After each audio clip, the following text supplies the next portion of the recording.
Les saintes fêtes d'automne sont arrivées. Parmi les 7 fêtes des 3 temps, nous célébrons aujourd'hui la fête des tabernacles. Dans l'Ancien Testament, Dieu a fixé le jour où Moïse est descendu du mont Sinaï avec les 2e tables des 10 commandements, comme jour des expiations, et a ordonné à Moïse de construire le tabernacle pour conserver les tables de pierre. Après avoir reçu les 2e tables de 10 commandements, Moïse est descendu du mont Sinaï, a pleinement transmis la volonté de Dieu au peuple, et lui a demandé de construire le saint tabernacle, selon les enseignements de Dieu.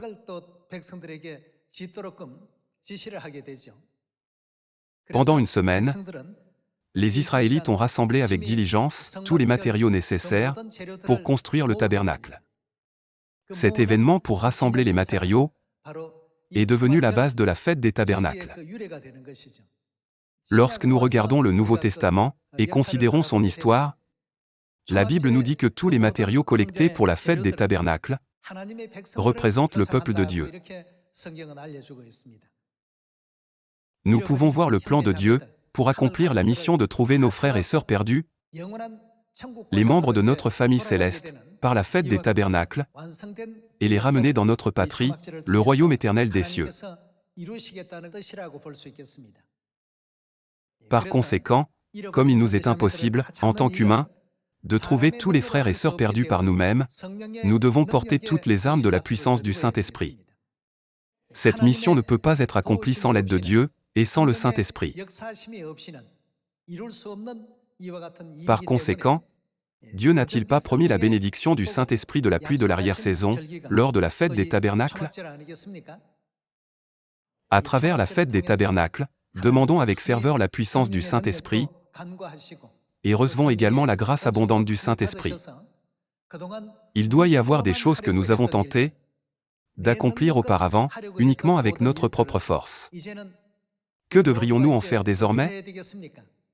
Je vous demande sincèrement d'abandonner un tel entêtement et de saisir fermement que toutes ces œuvres sont accomplies par la puissance de Dieu.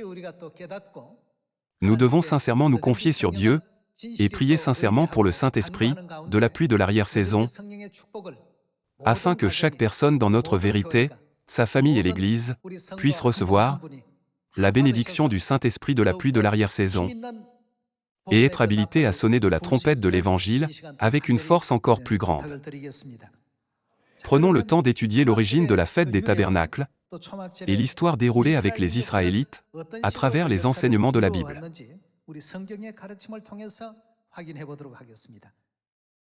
Tout d'abord, ouvrons Exode chapitre 36. Exode chapitre 36. Dans le chapitre 36, verset 1, il est écrit: Betsalel, Oliab, et tous les hommes habiles, en qui l'Éternel avait mis de la sagesse et de l'intelligence pour savoir, et pour faire, exécutèrent les ouvrages destinés au service du sanctuaire, selon tout ce que l'Éternel avait ordonné. Moïse appela Betsalel, Oliab, et tous les hommes habiles dans l'esprit desquels l'Éternel avait mis de l'intelligence, tous ceux dont le cœur était disposé à s'appliquer à l'œuvre pour l'exécuter. Ils prirent devant Moïse toutes les offrandes qu'avaient apportées les enfants d'Israël pour faire les ouvrages destinés au service du sanctuaire. Chaque matin, on apportait encore à Moïse des offrandes volontaires. Alors tous les hommes habiles, occupés à tous les travaux du sanctuaire, quittèrent chacun l'ouvrage qu'ils faisaient, et vinrent dire à Moïse: Le peuple apporte beaucoup plus qu'il ne faut pour exécuter les ouvrages que l'Éternel a ordonné de faire. Moïse fit publier dans le camp que personne, homme ou femme, ne s'occupe plus d'offrandes pour le sanctuaire. On empêcha ainsi le peuple d'en apporter. Après être descendu du mont Sinaï, Moïse a essayé de construire le tabernacle, qui conserverait les tables de pierre des 10 commandements. Ainsi, il a rassemblé tous les matériaux pour construire le tabernacle du peuple. Certains filaient du fil pour fabriquer du tissu, d'autres fabriquaient divers ustensiles nécessaires pour le tabernacle. De cette manière, selon leur propre talent, chacun a continué à apporter le matériel nécessaire pour le tabernacle, jusqu'à ce qu'il en apporte plus qu'assez. Puisque le peuple a apporté tellement que c'était plus que suffisant pour la construction du tabernacle, Moïse a dû donner l'ordre dans tout le camp de cesser d'en apporter. Le peuple céleste est comparé aux matériaux de la fête des tabernacles. Le moment viendra sûrement où Dieu proclamera « L'œuvre de l'Évangile est maintenant accomplie ».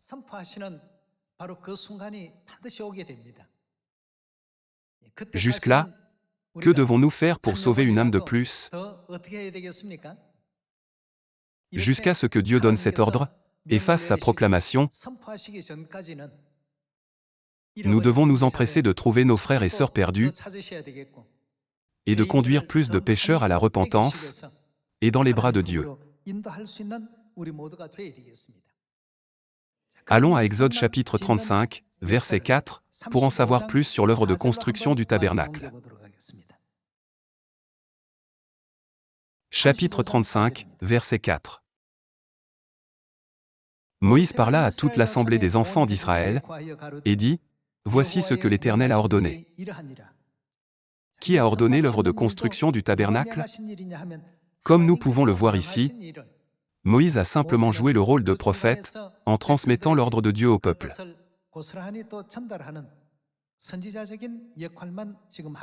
Verset 5. Prenez sur ce qui vous appartient une offrande pour l'Éternel. Tout homme dont le cœur est bien disposé, ils ne sont pas forcés.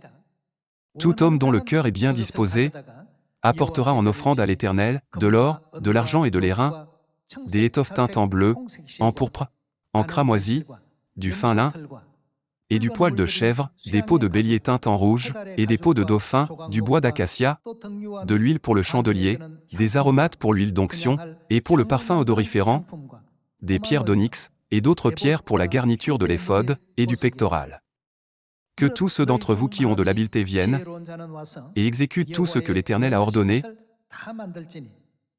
le tabernacle, sa tente, et sa couverture, ses agrafes, ses planches, ses barres, ses colonnes et ses bases, l'arche et ses barres, le propitiatoire, et le voile pour couvrir l'arche, la table et ses barres, et tous ses ustensiles, et les pains de proposition, le chandelier, et ses ustensiles, ses lampes, et l'huile pour le chandelier, l'autel des parfums et ses barres, l'huile d'onction, et le parfum odoriférant, et le rideau de la porte pour l'entrée du tabernacle, l'autel des holocaustes, sa grille d'airain, ses barres, et tous ses ustensiles, la cuve avec sa base, les toiles du parvis, ses colonnes, ses bases, et le rideau de la porte du parvis, les pieux du tabernacle, les pieux du parvis, et leur cordage, les vêtements d'office pour le service dans le sanctuaire, les vêtements sacrés pour le sacrificateur Aaron, et les vêtements de ses fils pour les fonctions du sacerdoce. C'est ce que Dieu a ordonné au peuple de préparer et de faire en offrande à Dieu. Conformément à l'ordre de Dieu, Moïse a instruit le peuple que certains matériaux étaient nécessaires et a laissé ceux qui le souhaitaient apporter les matériaux en conséquence. Lisons le verset 20. Toute l'assemblée des enfants d'Israël sortit de la présence de Moïse. Quel genre de personne est venu? Tous ceux qui furent entraînés par le cœur et animés de bonne volonté vinrent. Ce n'est pas quelque chose qui est fait de force quelle que soit l'époque. En cette époque aussi, nous ne devons pas mener cette œuvre par la force. Notre œuvre de l'Évangile est le résultat d'une compréhension profonde et d'une réalisation profonde. Et cela produit en nous le désir d'accomplir volontairement notre mission. L'Évangile n'est jamais quelque chose que vous devez faire sous la contrainte, simplement parce que quelqu'un vous exhorte à le faire. Si nous le faisons à contre-cœur, cela ne peut que conduire à un pire résultat. Lorsque nous sommes émus du cœur et que nous voulons offrir chaque matériau du tabernacle à Dieu, nous pouvons conduire chaque âme à retourner dans les bras de Dieu, à se repentir et à commencer le voyage sur le chemin du royaume des cieux, en tant qu'enfants de Dieu, en conduisant au salut. Voyons à nouveau le verset 21. Tous ceux qui furent entraînés par le cœur et animés de bonne volonté vinrent et apportèrent une offrande à l'Éternel pour l'œuvre de la tente d'assignation, pour tout son service, et pour les vêtements sacrés. Les hommes vinrent aussi bien que les femmes, tous ceux dont le cœur était bien disposé. Jusqu'ici, nous voyons continuellement la parole « le cœur était bien disposé » dans la Bible. Vous pouvez faire autant que vous réalisez, suivre autant que vous comprenez, et agir autant que vous le souhaitez. Faire de force quelque chose que notre cœur ne veut pas n'est absolument pas ce que Dieu désire ou souhaite. Qui a créé les cieux et la terre? Qui est le propriétaire de toutes choses? Dieu n'est-il pas le propriétaire? Dieu ne veut pas que nous fassions quelque chose avec un cœur réticent, cela ne plaît pas à Dieu. Dieu ne nous a pas appelés parce qu'il ne pouvait pas mener l'œuvre de l'Évangile seul, ou parce qu'elle ne pouvait pas être accomplie sans nous, les humains. Qu'est-ce qu'il nous a donné, à nous les pécheurs du ciel? Il nous a donné une opportunité pour que nous puissions nous repentir. Bien que Dieu nous ait donné une telle occasion précieuse, mais si nous n'avons pas un cœur bien disposé, Dieu ne l'acceptera pas. Tout comme Dieu n'a pas accepté l'offrande de Caïn, il n'acceptera pas ce qui n'est pas offert d'un cœur bien disposé. Par conséquent, je suis convaincu que lorsque notre cœur nous émouvra, et que nous mènerons l'œuvre de salut des âmes d'un cœur plein d'ardeur, beaucoup d'âmes pourront se repentir et retourner sûrement dans les bras de Dieu pendant cette fête d'automne. Continuons avec le chapitre 35, verset 20. Passons au verset 20. Toute l'assemblée des enfants d'Israël sortit de la présence de Moïse.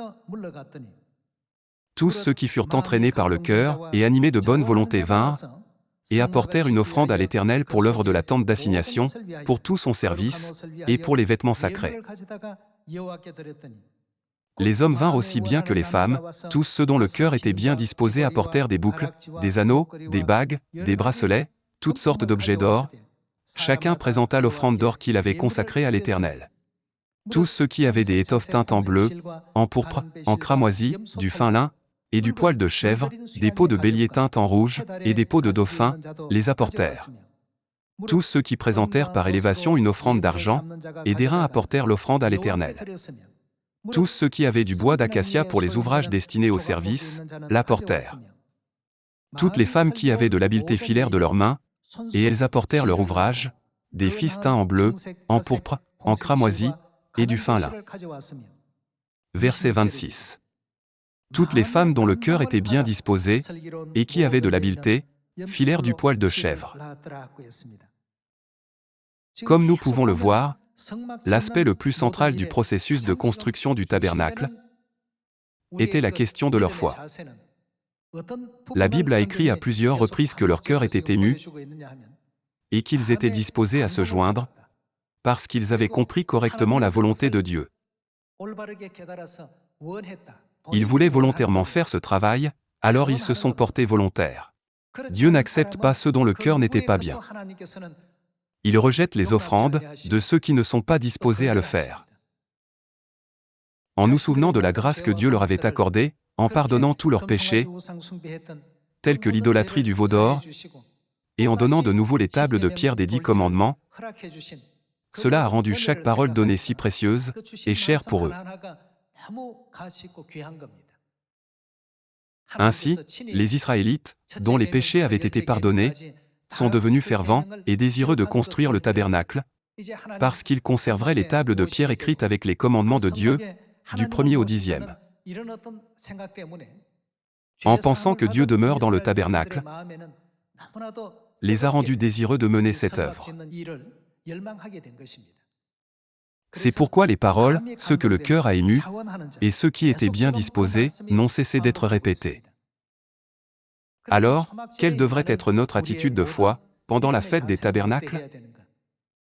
Répandre la parole de l'évangile de Dieu dans la Samarie, et jusqu'aux extrémités de la terre pendant une semaine, pour trouver chacun de nos frères et sœurs perdus, sera la même chose que d'offrir à Dieu avec diligence, un par un, les matériaux pour construire le tabernacle à l'époque de Moïse, il y a 3500 ans.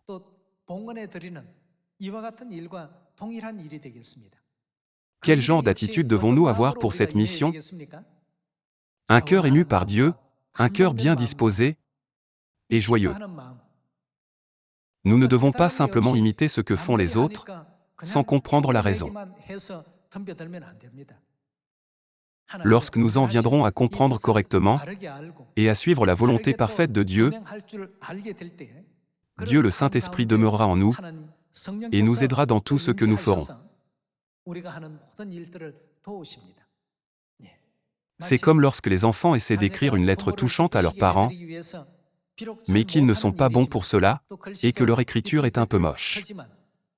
Au lieu de se focaliser sur la qualité de l'écriture, que voient les parents?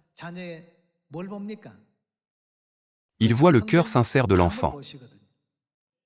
Même si leur écriture « Maman, papa, je vous aime » n'est jamais comme celle d'un bon calligraphe, quel serait le cœur des parents qui reçoivent une telle lettre de leurs enfants?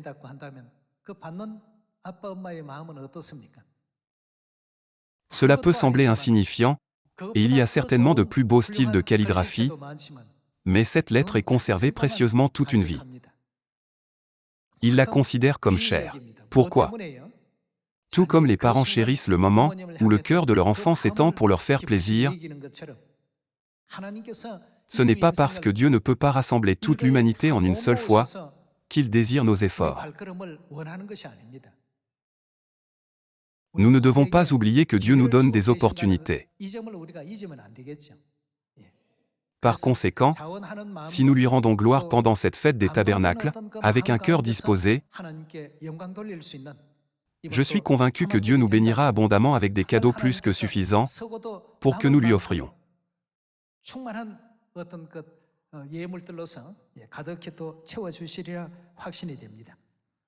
Continuons à examiner certaines des règles des fêtes de l'Ancien Testament qui ont été observées lors de la fête des tabernacles.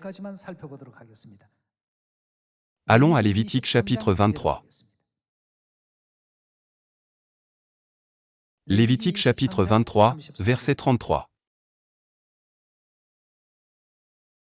L'Éternel parla à Moïse et dit, « Parle aux enfants d'Israël, et dit, le 15e jour de ce 7e mois, aujourd'hui est le 15e jour du 7e mois selon le calendrier sacré.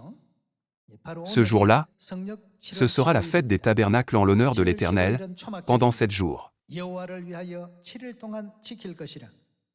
Le premier jour, il y aura une sainte convocation, vous ne ferez aucune œuvre servile. Pendant 7 jours, vous offrirez à l'Éternel des sacrifices consumés par le feu. Le 8e jour, vous aurez une sainte convocation, et vous offrirez à l'Éternel des sacrifices consumés par le feu. Ce sera une assemblée solennelle, vous ne ferez aucune œuvre servile. Telles sont les fêtes de l'Éternel, les saintes convocations, que vous publierez, afin que l'on offre à l'Éternel des sacrifices consumés par le feu, des holocaustes, des offrandes, des victimes et des libations, chaque chose au jour fixé. Vous observerez en outre les sabbats de l'Éternel, et vous continuerez à faire vos dons à l'Éternel, tous vos sacrifices pour l'accomplissement d'un vœu, et toutes vos offrandes volontaires.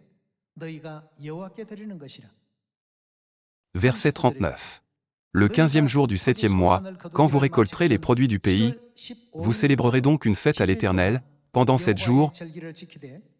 Le premier jour sera un jour de repos, et le 8e sera un jour de repos.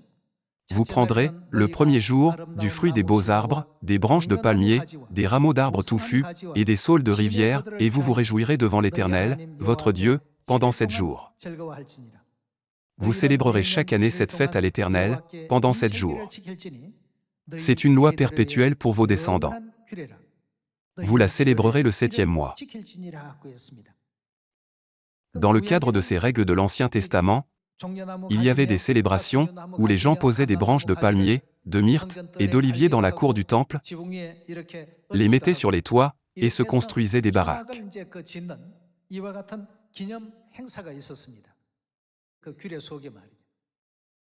Alors, que représente l'arbre au temps de la Nouvelle Alliance? Ouvrons Jérémie chapitre 5. Regardons son verset couplé dans le chapitre 5, verset 14.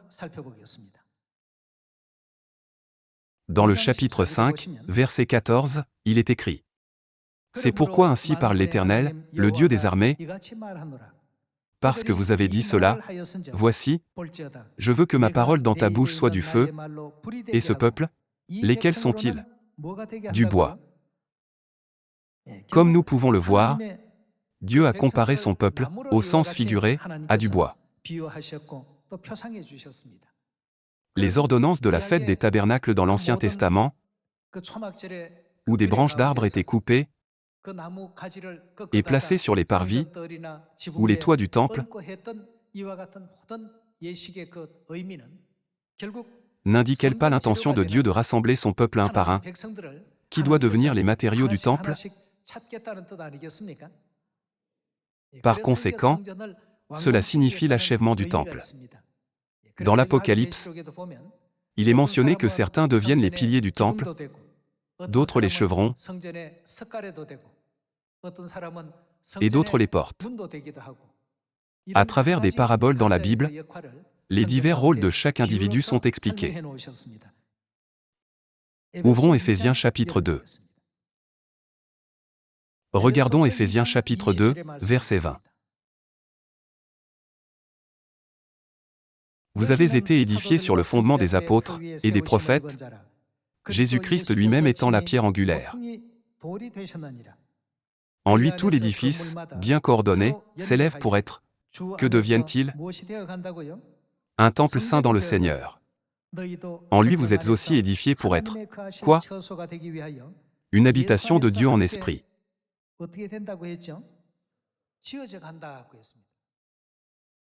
Il est écrit que tous les matériaux du temple sont construits ensemble.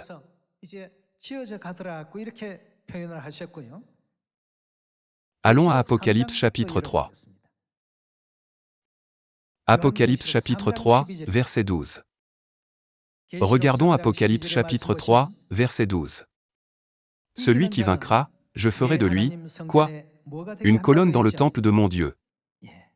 Celui qui vaincra ici, ne désigne-t-il pas ceux qui sont sauvés? Selon la prophétie de la fête des tabernacles, la Bible nous enseigne et nous éclaire sur le fait que le peuple de Dieu, qui est sauvé, devient les colonnes du temple, et que chacun devient l'un des matériaux du temple.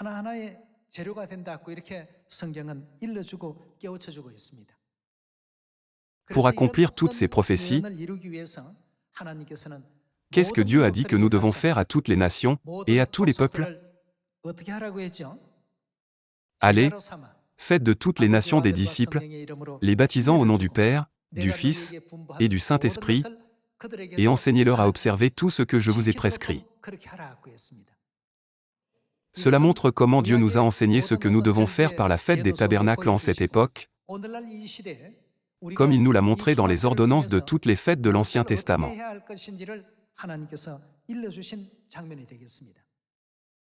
Par conséquent, que nous dit de faire 2 Timothée chapitre 4? Fais l'œuvre d'un évangéliste. Ne le dit-elle pas? Et qu'est-ce que Dieu nous confie selon 1 Thessaloniciens chapitre 2? Il est écrit que Dieu nous a confié l'Évangile. Tout comme les Israélites ont rassemblé des matériaux pour le temple à la demande de Moïse, la fête des tabernacles d'aujourd'hui sert à rassembler tous nos frères et sœurs perdus, d'une extrémité des cieux à l'autre, des 4 coins de la terre, afin qu'ils puissent devenir les matériaux parfaits pour le temple de Jérusalem que Dieu désire.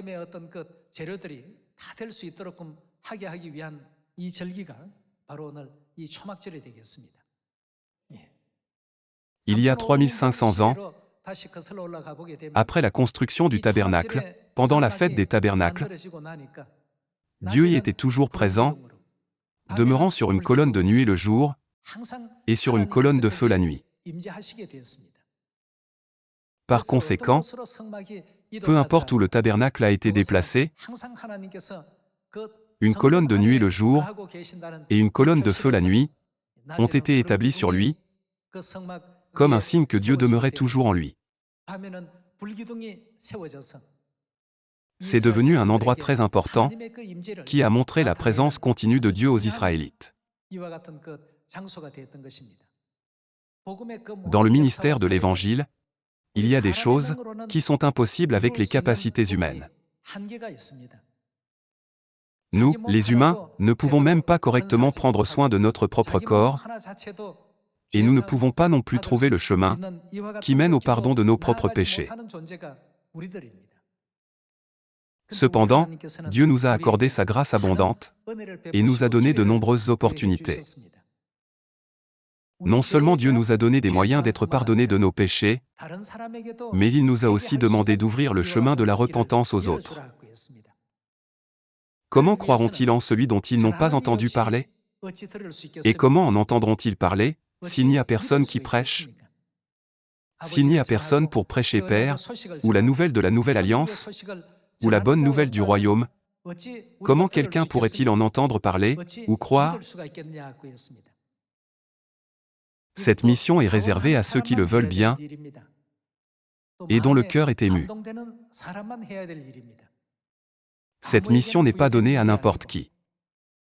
Comme il est écrit dans la Bible, c'est pour ceux qui le veulent et ceux dont le cœur est ému. Ces gens cherchent la grâce de Dieu et demandent la puissance du Saint-Esprit. Père, Mère, je ne peux pas le faire de mes propres forces. J'ai beau essayer, ma bouche ne s'ouvre pas et je manque de courage. Veuillez me revêtir de la puissance du Saint-Esprit afin que je puisse accomplir cette mission que je ne pouvais pas faire auparavant. S'il te plaît, change-moi. J'espère que par de telles prières sincères, nous pourrons recevoir la bénédiction du Saint-Esprit de la pluie de l'arrière-saison, et que cette année sera une année bénie, où l'Évangile pourra être rapidement répandu dans le monde entier, dans la Samarie et jusqu'aux extrémités de la terre. La fête des tabernacles commémore la construction du tabernacle, et, dans le Nouveau Testament, elle est la fête où la bénédiction du Saint-Esprit de la pluie de l'arrière-saison est promise. Puisque nous recevons la grâce, la puissance et l'autorité du Saint-Esprit en abondance, ne nous focalisons pas seulement sur les choses du monde. Au lieu de cela, avec une plus grande espérance pour le ciel, prêchons à notre famille, à nos proches et aux voisins autour de nous. Ma sœur, voudriez-vous apprendre à aller au ciel avec moi? De plus, si vous avez un frère aîné, dites, « Mon frère, apprenons ensemble le chemin du royaume des cieux. » La vie que nous vivons sur cette terre est importante, mais n'est-elle pas si éphémère et courte?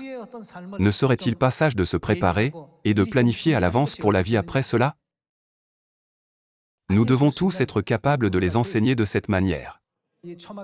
En demandant à tous nos frères et sœurs de Sion de répandre la puissance de Dieu dans la Samarie et jusqu'aux extrémités de la terre, par cette fête des tabernacles, j'aimerais conclure le sermon d'aujourd'hui. Merci beaucoup.